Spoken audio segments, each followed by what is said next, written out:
नमस्कार। मैं श्रीमती प्रेम परिहार, सहायक आचार्य, राजकीय वांगड़ महाविद्यालय डिडवाना, और हम पढ़ रहे हैं मार्जिन ऑफ सेफ्टी यानी सुरक्षा सीमा।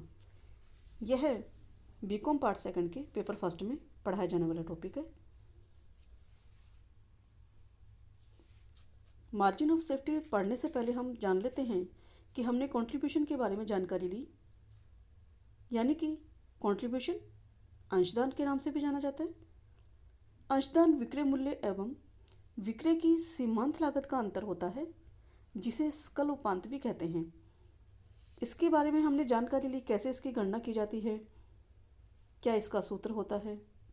उसके बाद में हमने पढ़ा marginal cost equation. Marginal cost equation के अंदर हमने जाना कि सेल्स माइनस वेरिएबल कॉस्ट बराबर फिक्स्ड कॉस्ट प्लस प्रॉफिट, ये हमारी मार्जिनल कॉस्ट इक्वेशन होती है। उसके बाद में हमने जाना कि इस अंशदान की अवधारणा के क्या उपयोग है। फिर पीवी रेशो के बारे में हमने जाना कि लाभ मात्रा अनुपात अंशदान एवं विक्रय मूल्यों के संबंध को स्पष्ट करता है, जिसे प्रतिशत के रूप में अगर हम व्यक्त करें तो यह अंशदान विक्रय अनुपात सीमांत आय अनुपात के नाम से भी जाना जाता है, जिसे हम लाभ मात्रा अनुपात भी कहते हैं। इसके हमने सूत्र जाने, क्वेश्चन जाने इसके, और इनके साथ साथ ही हमने यह जाना कि विभिन्न कारकों की हम कैसे गणना करेंगे। यदि हमें कंट्रीब्यूशन दिया हुआ है तो बाकी हम चीज़ों की कैसे गणना करेंगे, और अगर वेरिएबल कॉस्ट दी गई है तो हम प्रॉफिट या फिक्स्ड कॉस्ट की गणना कैसे करेंगे, सेल्स की गणना कैसे करेंगे, ये सब चीज़ें हमने जानी। उसके बाद में हमने ब्रेक इवन पॉइंट जाने, और ब्रेक इवन पॉइंट के अंदर हमने यह जाना कि समविच्छेद बिंदु की गणना हम रेखा चित्र से कैसे करेंगे और बीजगणितीय समीकरण के माध्यम से कैसे करेंगे। इन सब चीज़ों के बाद में आज हम जिस चीज़ की जानकारी ले रहे हैं वह है हमारी मार्जिन ऑफ सेफ्टी। कुल विक्रय और समविच्छेद बिंदु पर विक्रय का अंतर सुरक्षा सीमा कहलाता है। बजटीय या वास्तविक विक्रय का समविच्छेद विक्रय मात्रा पर अधिक होना या अधिक होना सुरक्षा सीमा कहलाता है। कुल विक्रय समविच्छेद बिंदु से जितना अधिक होगा, सुरक्षा सीमा भी उतनी ही अधिक होगी। हमने बीजगणितीय समीकरण और उसमें देखा कि बीईपी निकालना देखा, और उसके बाद में हम ये जानते हैं कि अगर बीईपी से ज़्यादा अगर हम प्रोडक्शन करते हैं तो हमारा प्रॉफिट ज़्यादा होगा। बीईपी से पहले हमारा प्रोडक्शन जो होता है नो प्रॉफिट नो लॉस का होता है।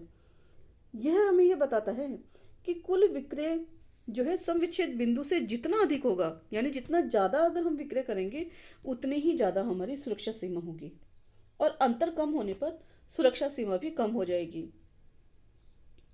समविच्छेद बिंदु तक सभी स्थायी लागतों का हम भरपाया कर लेते हैं, यानी कि हम उनका अवशोषण कर लेते हैं।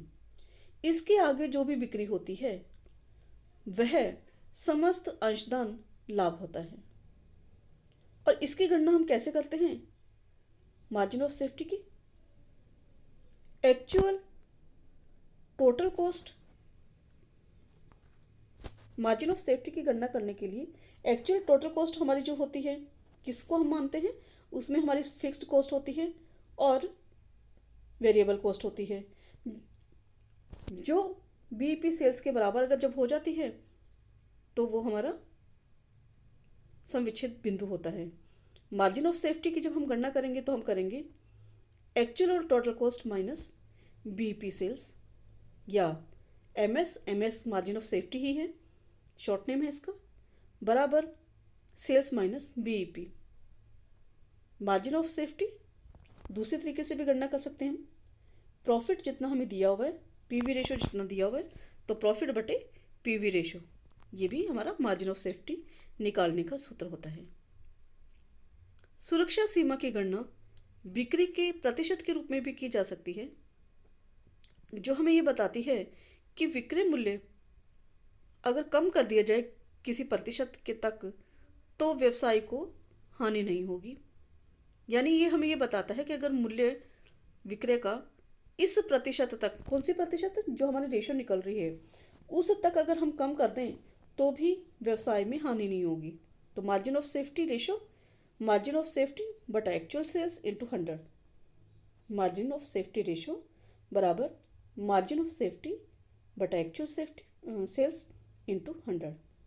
मार्जिन ऑफ सेफ्टी निकाली हमने, कैसे निकाली, एक्चुअल सेल्स जो हमारी है उसमें से अगर हम बीईपी सेल्स निकाल देते हैं तो मार्जिन ऑफ सेफ्टी आ जाता है, और उस मार्जिन ऑफ सेफ्टी को हम एक्चुअल सेल्स से अगर भाग दे देते हैं तो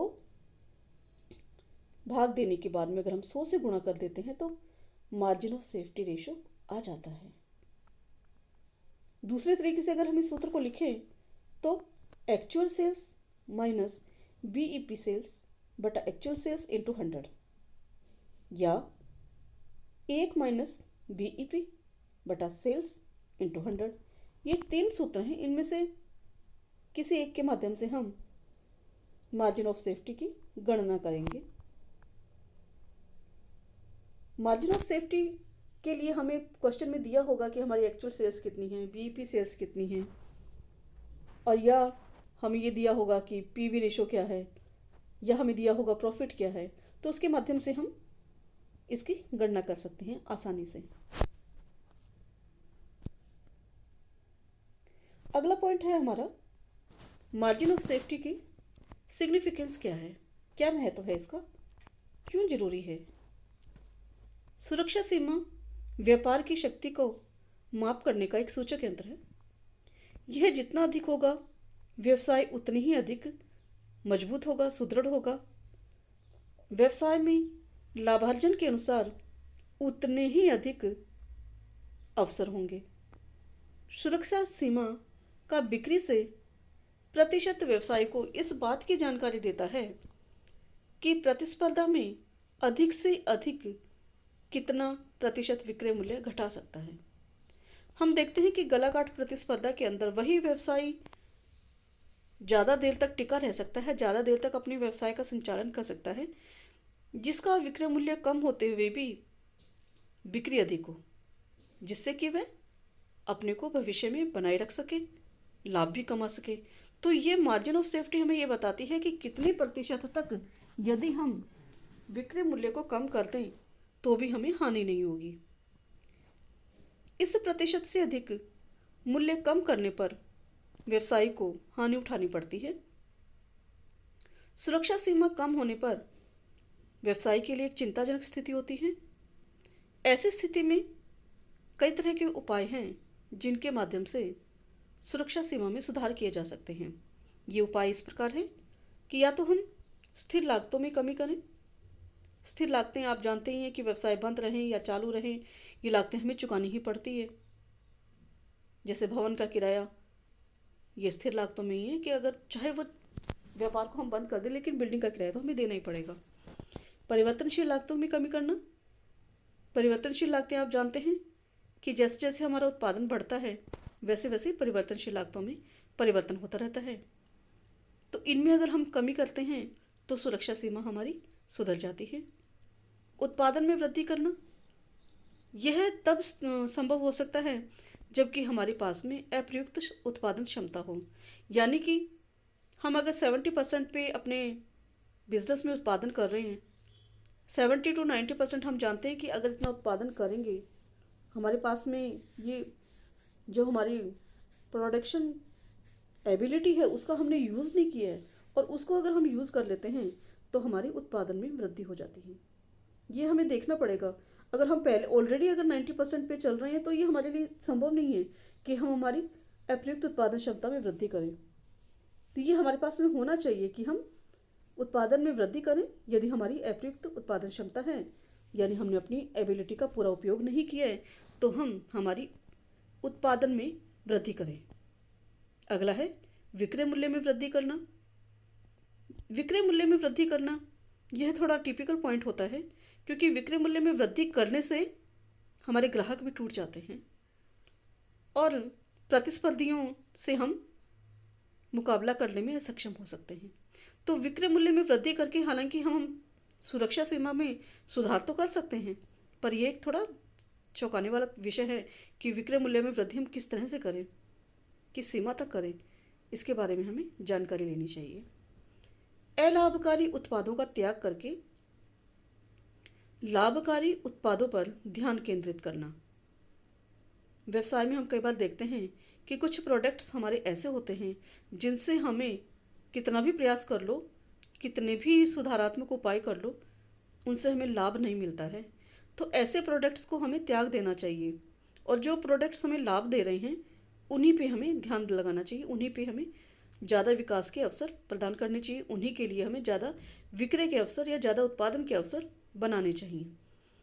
और ऐसा करके हम सुरक्षा सीमा को बढ़ा सकते हैं। उत्पाद मिश्रण में परिवर्तन करके अंशदान में वृद्धि करना। कंट्रीब्यूशन में अगर हम उत्पाद मिश्रण है, हमारे प्रोडक्ट जो है विभिन्न तरह के हैं, तो उनके मिश्रण में अगर हम परिवर्तन कर देते हैं और उससे हमारा अंशदान अगर बढ़ जाता है तो मार्जिन ऑफ सेफ्टी भी बढ़ जाएगी। यह कुछ उपाय हैं जिनके माध्यम से हम किसी भी व्यवसाय के अंदर सुरक्षा सीमा को अधिक कर सकते हैं और लाभ की संभावनाओं में वृद्धि कर सकते हैं।